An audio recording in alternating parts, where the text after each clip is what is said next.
बोलने वाली गुफा। एक जंगल में खरनखर नामक शेर रहता था। एक दिन वो शिकार की तलाश में बहुत दूर निकल गया। शाम हो चुकी थी, कोई शिकार हाथ नहीं लगा था। ऊपर से वो थक कर चूर हो चुका था। तभी उसे एक गुफा दिखाई पड़ी। वो गुफा के अंदर चला गया।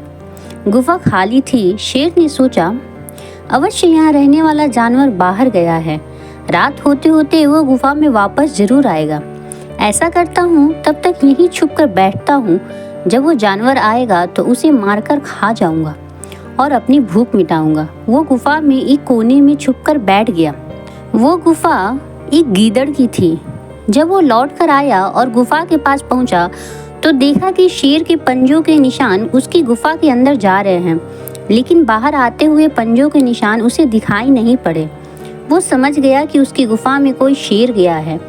उसे ये भी संदेह था कि वो अब भी अंदर ही बैठा हुआ है। ये पता लगाने के लिए कि शेर गुफा में बैठा है या नहीं, उसने एक युक्ति निकाली।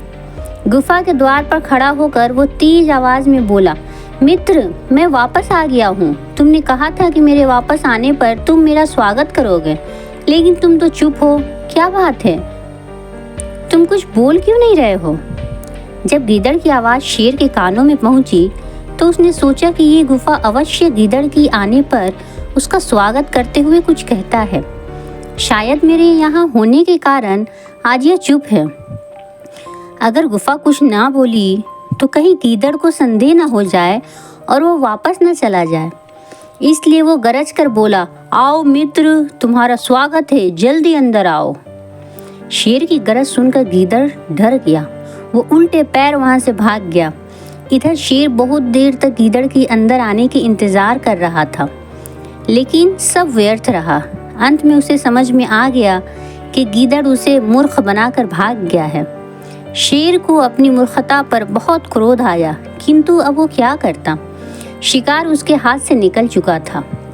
सीख: भविष्य के संकट को भांप कर जो बचने की युक्ति निकाल ले वो बुद्धिमान होता है।